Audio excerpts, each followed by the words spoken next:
At the beginning of the Christian movement, Jesus' followers were fed to wild animals for Roman entertainment. Then, as the story goes, the Roman Emperor Constantine had a vision of the cross, which inspired him to adopt Jesus as his savior. As a result, the West became Christian. But did Constantine really convert to Christianity? Or are modern Christians worshiping a version of Jesus created by a die-hard pagan? This is one of the secrets of Christianity being unearthed by investigative journalist Simcha Jacobovici. From deserts to tombs, from Rome to the Holy Land, Simcha tracks down the truth behind historical myths, long-held beliefs, and some of the greatest biblical stories ever told.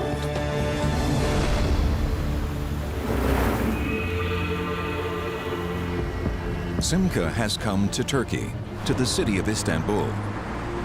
Back in the 4th century AD, Constantine built his new capital here and called it Constantinople. By that point, Constantine had already legalized Christianity. But it's still a matter of controversy whether Constantine himself became a true Christian. I'm underneath modern Istanbul, the city that Constantine built. Until Constantine, some 300 years after the crucifixion, Christianity was essentially an illegal movement. After Constantine, within a few years, a few decades, it would become the official religion of the Roman Empire, and the reason why so much of the world today is Christian. The question is, who was he? And the religion that he created, is it a religion that Jesus would recognize? In the 4th century AD, the Roman Empire was divided into 4 major areas. Each region had its own ruler. But when Constantine's father, who ruled the West, died in York, England in the year 306, his army declared Constantine ruler of the entire Roman Empire. This sparked a bloody struggle to determine who would end up emperor. In the year 312, Constantine was pitted against the general Maxentius, who controlled the central region, including the city of Rome. Their famous struggle for power was depicted 1,200 years later in these frescoes by Renaissance artist Raphael. Based on early Christian sources, Raphael painted these narratives on the Vatican walls. And it's these frescoes that tell us the traditional story of how Constantine converted to Christianity. But there's a much older work of art that tells a different tale. It's called the Arch of Constantine, and Constantine himself had it built here, in the center of Rome, to celebrate his victory over Maxentius. Over 6 stories high, Constantine's arch was erected just 91 meters from the Colosseum, where Christians were once killed for sport. For fear of damage, the Department of Antiquities in Rome hasn't given anyone permission to examine it up close for more than 30 years. Until now. The closest you can get to Constantine is the arch behind me, across from the Colosseum. It's Constantine's Victory Arch, and on it he sculpted his narrative. The problem is you can't get close to it. In 30 years, no one has. But now, we're gonna go up and take a look. In his quest to decode the arch, Simcha is joined by Constantine expert Elizabeth Marlowe, who has seen the carvings on Constantine's arch only from ground level or in photographs. Until now, she has never seen them up close. Oh my God, look at that. That is so fantastic. Look how big they are. From this elevated perspective, Simcha can now see how Constantine wanted his victory over Maxentius depicted in stone for all time. This is amazing. I'm excited It's like spectacular a kid. to be up here. Everyone should see Constantine's arch this way. Constantine's arch depicts the battle between Constantine and Maxentius for strategic control of the Milvian Bridge, just north of Rome. According to the tradition depicted in Raphael's paintings, Constantine's forces were greatly outnumbered. But then, Constantine is said to have had a vision of the cross. followed by a dream of Jesus that changed his life and ours forever. In that moment, Constantine was said to have denounced the Roman paganism that he was brought up with in favor of a newfound belief in Christianity. He ordered his soldiers to paint their shields and banners with the symbol of the cross and led his army to victory. He then went on to convert the entire Roman world to the Christian faith.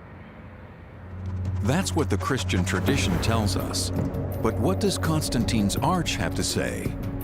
In this panel, Constantine's face was deliberately hacked out by a long-forgotten opponent to his legacy. Here, we can still clearly see the defeated Maxentius drowning in the river Tiber. But is there any evidence that Constantine really had a vision of the cross that converted him to Christianity? Who's that guy behind him? That's one of his own men carrying a standard. That's a military standard. No cross there. No cross there.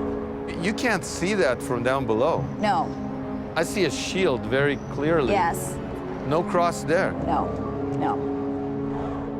When we look at the evidence from Constantine's reign itself, the Arch of Constantine really being the best source we have in the years immediately following that battle, there's no trace of Christianity on this monument.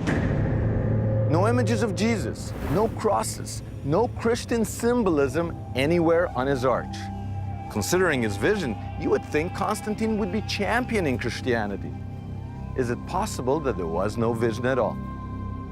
In Constantine's day, emperors had to win over the Roman army. Was the vision invented to win over Christian soldiers? But wait a minute, the Roman army persecuted Christians. It crucified Jesus. There wouldn't have been Christians in the Roman army.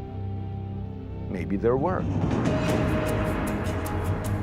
To investigate the possibility of Christians in Constantine's army, Simca travels to northern England, once the outer reaches of the Roman Empire. It's here where Constantine's rise to power began. The area is littered with Roman military forts like this one, located at Hadrian's Wall on the Scottish border. And it's here that Andrew Burley has found evidence of Christians in the Roman army. Now, what do you make of it? Well, this is not a random thing. This is a very purposeful thing. Now, corresponding with the cross inside the room in this building here, on the section of the wall next door, there are 7 crosses like this one, inserted into the wall, all in one section of wall. To have 7 so close together is very unusual. 3rd century Christian symbols carved into stone, but the same Roman army that crucified Jesus. Evidence that Christians were fighting in Constantine's army, even before Constantine came to power. Winning them over would have been of paramount importance. But were Christian soldiers also serving in his rival Maxentius's army? There would be much more likely to be Christians in Maxentius' army than in Constantine. And Constantine's army was largely composed of people from the far barbarian north, where Christianity had made very much less impact. So it seems Christians were well entrenched in the Roman military before either Constantine or Maxentius fought their famous battle for the Milvian Bridge. But if Maxentius also led Christians into his army, then what's so unique about Constantine's claim to be a Christian sympathizer? To learn more, Simca needs to find out what Maxentius really stood for. The only personal relics from Maxentius's reign were recently unearthed here, just meters from Constantine's arch, by archaeologist Clementina Pinella. Pinella believes that these royal scepters, spears, and weapons belonged to Maxentius himself and were venerated by his faithful followers, just as Christians venerate the cross. Ritrovato il corpo di Massenzio, Costantino taglia la testa di Massenzio e la porta in città. E Costantino, ovviamente, avendo vinto col sangue, deve dare del nemico la peggiore presentazione. Quindi Massenzio è il tiranno. I panegirici dicono le cose più terribili di questo Massenzio, i vizi più turpi gli sono attribuiti, e la memoria di Massenzio viene, come al solito, cancellata. Upon his victory, Constantine tried to wipe Maxentius from history's good books by portraying him as a pagan tyrant and a Christian persecutor. Però Massenzio invece è stato un grande imperatore e Massenzio non diede fastidio ai cristiani. E io mi chiedo che cosa sarebbe successo se Costantino non avesse vinto. Che cosa sarebbe successo della nostra civiltà, che poi è piena di cristianesimo e noi siamo dei discendenti di questa battaglia. So if the image we have of Maxentius as an evil pagan tyrant has been fabricated, is it possible that the image we have of Constantine as a Christian emperor has also been fabricated? To answer that question, Simca now investigates a secret religion that claimed the most powerful people in the empire as its followers. This religion worshipped a pagan god who had an uncanny resemblance to Jesus. Early Christian history states that the Roman Emperor Constantine received a divine vision of Jesus before defeating his arch-rival Maxentius, winning control of the Roman Empire and causing the Western world to become Christian. But was Constantine a true Christian? The most important statement we have from him is his triumphal arch in Rome. On it, Simca doesn't find a single Christian icon, but he does find pagan symbols. On this panel, Constantine is surrounded by pagan gods, the god of the river Tiber, a winged goddess of victory, and by Roma, goddess of Rome. An archaeological patchwork of pagan symbolism. Compelling evidence that Constantine only adopted Christian ideas to gain favor with Roman soldiers in both his and Maxentius's armies. But winning over common soldiers wasn't enough. To gain control over the entire Roman Empire, Constantine needed the support of the officer corps and the Roman elite. Many members of these classes belonged to a mysterious cult that had been around since before Jesus. That cult was called Mithraism, named after a Mediterranean sun god called Mithras. How did Constantine mobilize both these religions to serve his own ends? Can it be that what appealed to him was a blend of Mithraism and Christianity? Did he fuse the two together to create a super religion that would allow him to gain control over the entire Roman world? Not far from the Roman military fort where Simca has seen evidence of Christian soldiers in Constantine's army, another fort was discovered in 1949 by a French bulldog sniffing for bones.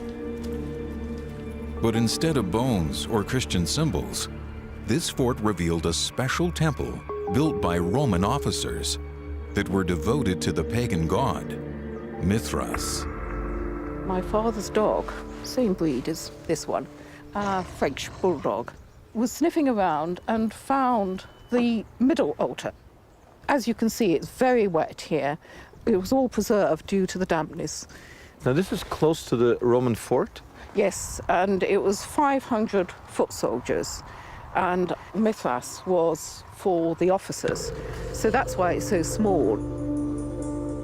So the Roman officer class, which Constantine belonged to, secretly worshipped Mithras at this temple. At the exact same time, an increasing number of ordinary Roman soldiers were worshipping Jesus right next door. Mithraism was an elitist and secret religion practiced only by men. Initiates walked into this clandestine temple lit only by a few torches. Arriving at the front of the temple, these initiates would have seen an altar to the god Mithras, rays projecting from his head. Lit from behind by candlelight, the halo effect symbolized Mithras' status as a sun god, a striking precursor to the halo that surrounds the head of Jesus. This could be mere coincidence if it weren't for the fact that archaeologists have found the remains of Mithraic temples all over the Roman Empire. And more often than not, those temples were found hidden beneath the world's first Christian churches. To see one of these Mithraims, Simca now goes to the Santa Prisca Church in Rome. Here, excavators pulled up the floor of the church and discovered one of the largest Mithraic temples ever found. In cavernous, dark rooms like these, the Roman elite would worship in secret. This is amazing. I feel like I'm in the Notre Dame Cathedral of Mithras. Well, this is a pretty sizable one. The idea is this is a recreation of the primal cave where Mithras commits the sacrifice of the bull, which is the core event in Mithraism. The one source of light in this dark temple illuminates the centerpiece, a bas-relief that depicts the main myth of Mithraic belief. Jutting out from the primordial rock, the sun god Mithras, the son of the sun, slaughters the sacrificial bull. And through the shedding of his blood, the universe is created anew. Essentially what we're seeing is Mithras being seen as the key creator god who makes possible the regeneration of life. And you've got the primordial rock, you know, the cocoon out of which the whole universe is born. Impressive, but it also sounds pretty pagan. And yet, a strange inscription here suggests a more Christian approach.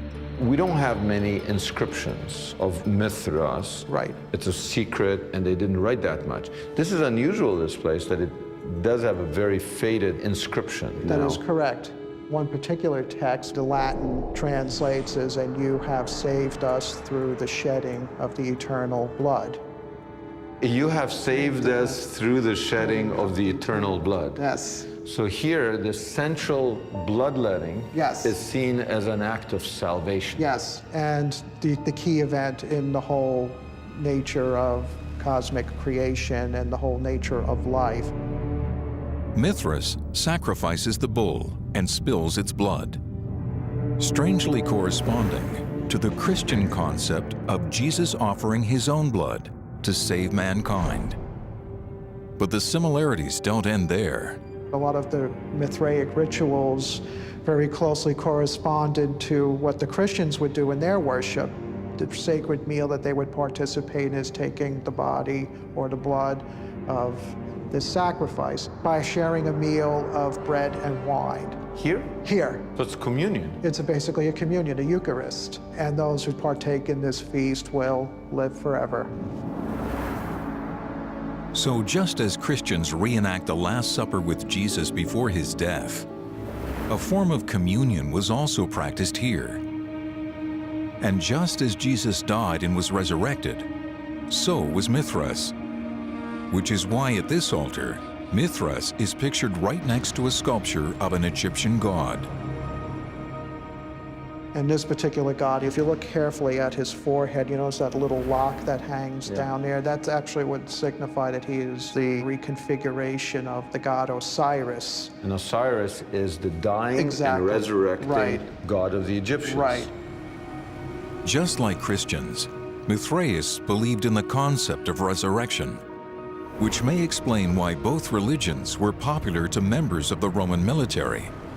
Faced with the daily risk of death, who wouldn't put their faith in the possibility of resurrection and eternal life? But what's most compelling is evidence that Mithras' followers celebrated his holy birth on December 25th, the same day that Christians would later celebrate the birth of Jesus. It was shocking to me when I learned that nobody talked about Jesus' birthday as December 25th when, Right. when Jesus was walking the earth. Yes. It was Mithras' birthday. That is correct. And this is because December 25th was, for the Romans, always a traditional important holiday, the Feast of the Saturnalia, which went on for 12 days. And everybody was expected to give presents during Oh my that time goodness. period. And So suddenly 12 days, gift giving, December 25th. and a lot of these symbols do find their way into Christian iconography.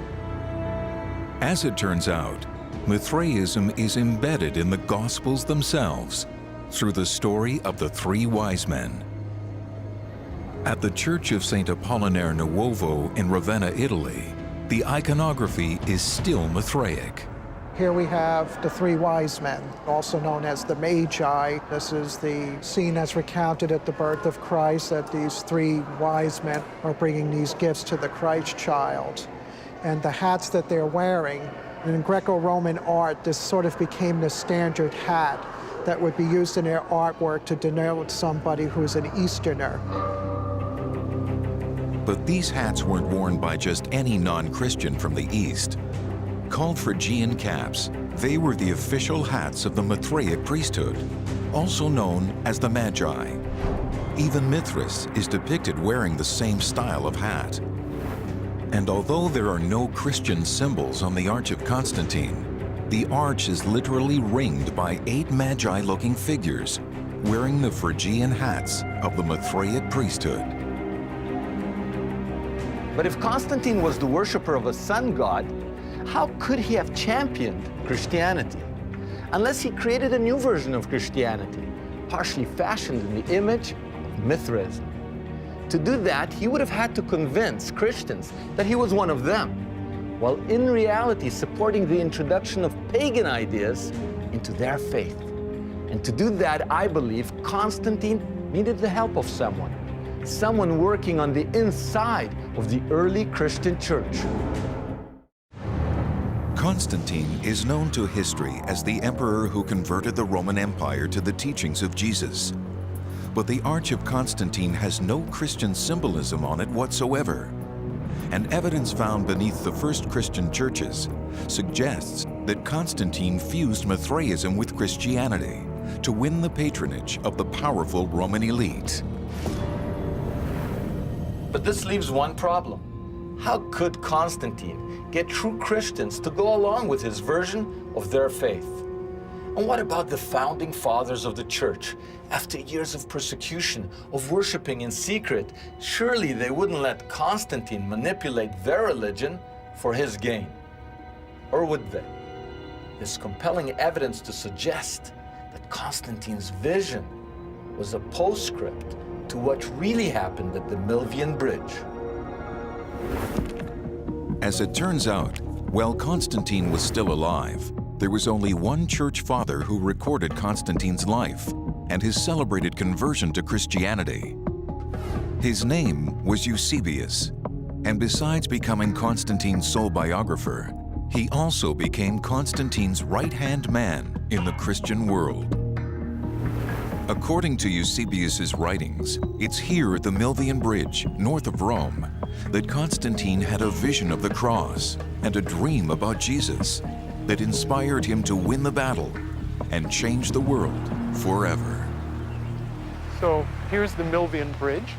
This is the bridge that gets associated with the battle. So this bridge behind you becomes, in a sense, a metaphor for the change of human history. Yes. The bridge becomes a way to refer to not necessarily the battle itself, but the consequences of the battle. Yet in Eusebius's first draft of this account, he doesn't mention Constantine's vision at all. No vision, no dream yet. So Eusebius's first account of the battle at the Milvian Bridge that took place somewhere right where we're standing, even Eusebius, who's like a church father, bishop, great admirer of Constantine, does not mention visions. In that account, no. Without a vision of Jesus, how did Constantine convince his contemporaries that he had converted to Christianity? Eusebius's own writings suggest that Constantine persuaded Eusebius to rewrite his account of the Milvian Bridge during a great banquet that Constantine held for the leaders of the Christian church in the year 325. After years of persecution, Eusebius and his fellow bishops were now being hosted by the emperor himself. And it seems that it was at this banquet, 13 years after the Battle of the Milvian Bridge, that Eusebius first heard anything about Constantine's vision. So Constantine tells the story about the vision of the cross before the battle at the Milvian Bridge. When Constantine tells the story, he emphasizes, first of all, the vision of a cross in the sky at noontime. Secondly, he then had a dream in which Jesus Christ himself appeared and explained the vision to him. Almost like he's a prophet. He has visions, he has dreams. Jesus speaks to him. Precisely. And here, in these original texts by Eusebius, one can see the impact of Constantine's story on Eusebius and his fellow bishops. So here's Eusebius's description of the banquet. He compares this banquet with the emperor to the coming of Jesus. And Christians had anticipated if there was going to be a Christian ruler, it might well be Jesus come back to earth. And now suddenly it turns out to be the emperor himself. Now portrayed as a Christ-like figure, Constantine turned his so-called vision into the official history. And that history was soon propagated by Christian art. Here we have Raphael. Yes. Now Raphael, when he paints the vision in the sky. It's a cross. By this sign you will conquer, and so on. This is mythology becoming history. Yes. Even without knowing the narrative, you just want to stare at these frescoes. So this is sort of a last attempt to reaffirm this papal narrative, which had already been shown to be a fiction. A myth based not on history, but on a fiction. But if Eusebius's biography of Constantine represents the myth, what did Constantine really believe in? The only direct link we have to Constantine is his arch, which is adorned by pagan symbols. But on it, we can also see reliefs depicting 3 former emperors: the philosopher Marcus Aurelius, the conqueror Trajan, and the statesman Hadrian, all stolen from previous monuments and strategically recycled for his arch. Begging the question, why would Constantine decorate a monument to his own achievements with reliefs taken from other emperors, unless he was really saying something about himself? Isn't he telling us what everybody thinks are winners are really losers? And me, I'm the real winner. At the end of the day, I'm going to refashion the world in a way that Hadrian, Trajan, and Marcus Aurelius could not even imagine. I would agree with you that Constantine would have been very happy if people looking at his arch had been able to take away the message that he is going to supersede the legacy of even Rome's best previous emperors. But how was he going to do that? The answer may lie at the very top of the arch. Here, there is an inscription, and it states in Latin, Instinctu Divinitatis, which describes Constantine as divinely inspired. But if it's not Jesus who's inspiring him, which God is? When looking at what's depicted on his arch, what we find are pagan gods from the Roman pantheon, and none so prominently rendered as the sun god Apollo. The light is amazing. And it's so appropriate with the rising of the sun god right there to have it illuminated by the sun this way. Before Constantine's alleged vision, he followed the official religion of the Roman Empire, the Imperial Cult, a pagan religion that worshipped Apollo above all else. Much like the pagan god Mithras, Apollo was the sun god that represented the light of creation. According to the Imperial Cult, Constantine, as emperor, was a superhuman avatar, the link between Apollo and the rest of humanity. And from the archaeology, it's clear that Constantine bought into this idea completely. He commissioned this 12-meter statue of himself. And not surprisingly, the statue came with an enormous head. Built into this statue's healthy hairline may be evidence that Constantine believed he was more than a mere representative of Apollo. There are dowel holes that certainly were for some kind of insert, and it seems likely that it was for a rayed crown. That's not Christian to me. To me, that's saying, I am God. Right. There's absolutely no humility in any of Constantine's self-fashioning. I mean, he's very happy to have a 40-foot tall statue of himself looming over this space in the center of Rome. He allows cities in the north of Italy to erect cults to his family, to worship him as a god. He's aloof, he's Yes. giant, and he's Yes. godlike. Yes, he's superhuman. He is superhuman. The image of Constantine with sun rays emanating from his head not only matches the earliest images of Apollo, it also matches the iconography of Mithras. And is it just coincidence that Christian art begins to depict Jesus the same way, with a halo of light around his head? Or was Constantine combining all the gods of light into one? When Constantine claimed to have had a vision of the Milvian Bridge, which religion was Constantine truly embracing? Did Constantine abandon paganism for Christianity? Or did he blend Apollo and Mithras into Jesus Christ, and then refashion all three in his own image? As it turns out, when Constantine had his arch built, he topped it off with a bronze portrait of himself. Destroyed in antiquity, this statue depicted him riding the same kind of chariot as Apollo, seemingly taking off into sunny skies. Constantine is known to history as the first Roman emperor to convert to Christianity, legalize it, and thereby change the world. But the archaeology he left behind suggests an alternative history. His triumphal arch is covered with pagan symbols, and from the statues he erected of himself, it seems that Constantine not only worshipped pagan gods, he saw himself as having a special relationship with them. If Constantine saw himself as divinely ordained, he would have seen his reign as a new founding. He would have believed that he was responsible for changing the course of human history. And the new founding needs a new capital. Rome would no longer do. So he went to what is today Istanbul in modern-day Turkey, and he founded a new capital for his new empire. He didn't name it after Jesus or the apostles. Rather, he stayed true to his nature, and he named it after himself. He called the new city Constantinople. He left Rome, and he certainly never returned there again.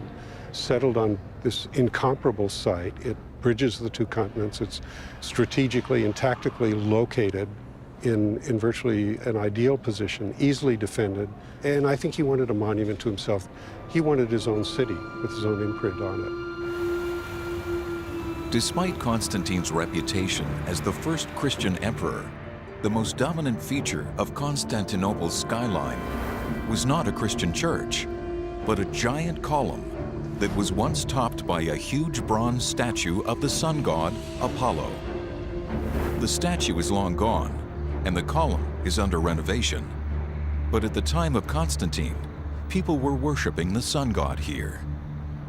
When the city was built, this was a big plaza or forum, and that column was in the center of it. It's about 100 feet in the air.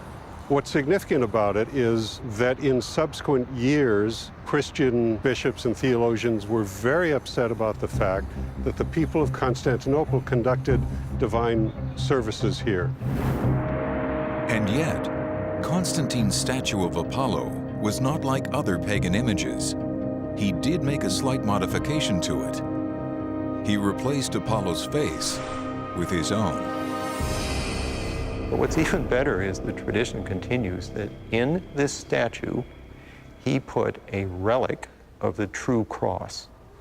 So he's attaching relics of Jesus to, or inserting them in this statue. So he erects a statue of himself, and this statue depicts him as Apollo, but for good measure, we've got a little bit of the true cross mixed in. Yes.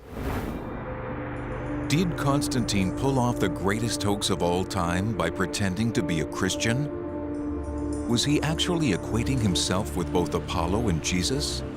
Or did he merely see himself as their special emissary? To find out, Simca returns to the Arch, but this time he's not looking at what's on the arch.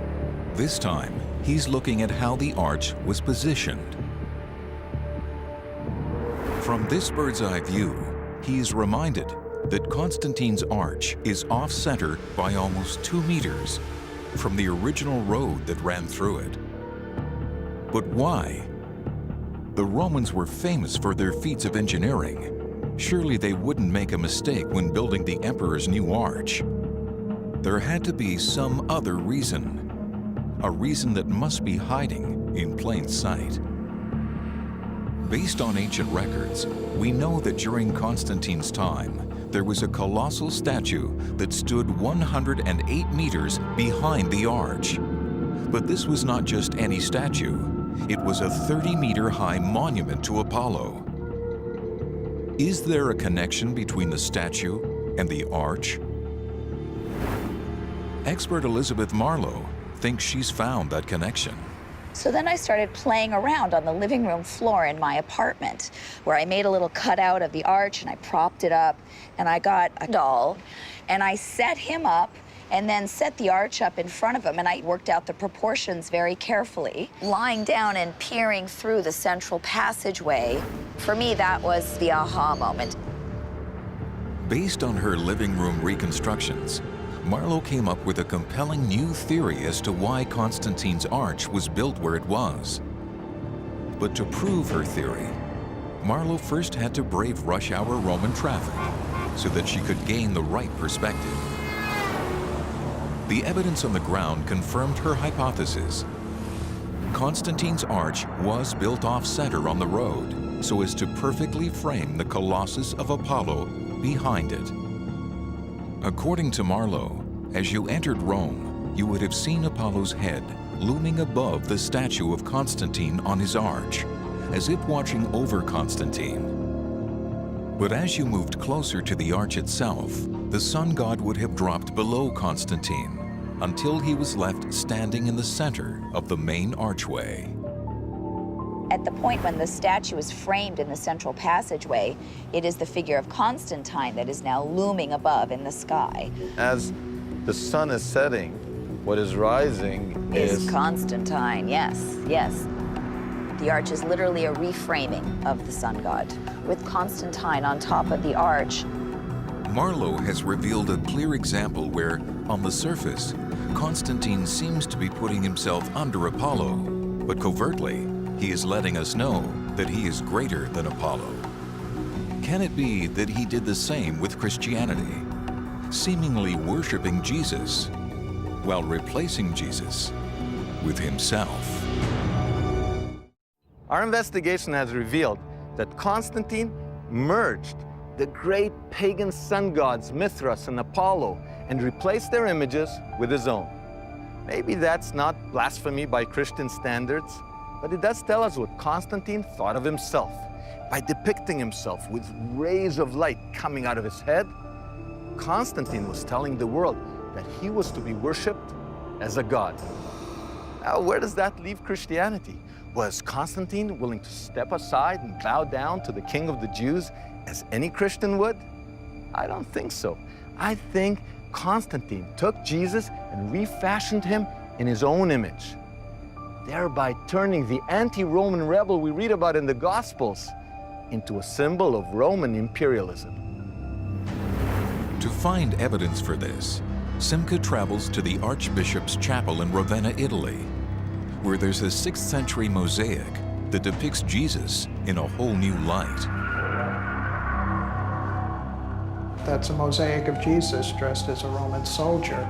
Although if you look at it more carefully, you can see that he's actually a Roman emperor dressed for command. He's got the military equipment, and of course he has the cross over his shoulder. So you can kind of see that Christ is also taking on the role of being the Roman emperor. He's depicted as the emperor. As the emperor in a military role. So Constantine didn't start running around dressed like Jesus. Right. He got Jesus to dress like him. Right. The irony is that after Constantine, Jesus, who had been crucified by the Roman army, was now depicted as its leader. But what was Constantine's goal? Was he trying to change Jesus? Or was he trying to replace him? To answer this question, Simca now looks into the plans Constantine made for his own funeral. Well, he was actually buried in Constantinople in the Church of the Holy Apostles, which no longer exists. It was reported that he was buried with the 12 apostles surrounding him. So Constantine prepares his burial by creating a real coffin for himself. Right. And then these pretend coffins for the other disciples. Right. If you take Jesus' place, one way to interpret it is that I am Jesus. Well, you could see it that way. On earth, the Roman emperors do become the stand-in for Jesus, because now with the Christian Roman Empire, the emperor takes on the role as being the leader of the worldwide Christian community. But by taking Jesus' place, did Constantine see himself as someone who could promote Jesus' message or subvert it? Can the Arch also answer this question? From this high vantage point, Simca suddenly makes a discovery that would have never occurred to him below. How you position something relative to something else, that's sacred geometry. He's essentially putting himself in relationship with the Flavians. Just on the other side of Constantine's arch is the famous Colosseum, built by the Emperor Vespasian Flavius. Across on the left is a triumphal arch built by the same emperor's son, Titus Flavius.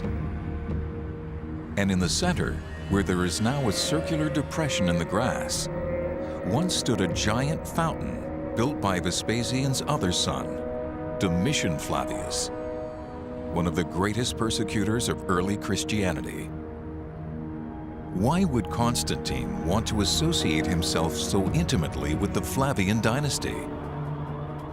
As it turns out, the first-century Flavian emperors have gone down in history as the men who destroyed Jerusalem and the Holy Temple in it. They could literally boast that they had torched the house of God. Jesus wept for the destruction of the temple. In contrast, by positioning his arch in close proximity to the destroyers of the temple, Constantine was permanently linking his legacy with theirs. But if that wasn't enough, he celebrated the Flavian name as his own. He called himself Flavius Constantinus. Could it be that just as the Flavians boasted that they had defeated the God of Israel, Constantine schemed to defeat the religion that worshipped Jesus as God's Son? But as we have seen, Constantine was going to do it not by oppressing Christianity, but by adopting it, not by defeating it, but by defining it. He would out-Flavian the Flavians. He wouldn't fight people, he would fight their ideas. He would defeat Jesus by transforming him from a crucified Judean rebel into a Roman emperor. For 1,500 years, people accepted the story that Constantine was a true Christian, that he had a vision of the cross, and that he converted a pagan Roman Empire to Christianity. But our investigation has revealed another story, one that isn't particularly Christian. We're not the first. Other investigators have noticed discrepancies in Constantine's character, but they concluded that maybe he wasn't religious. Maybe he was just pragmatic. But maybe he was religious after all. Not in a Christian sense, but in a pagan sense. It seems that he put his faith in the sun. He believed in the Son's only begotten Son, himself.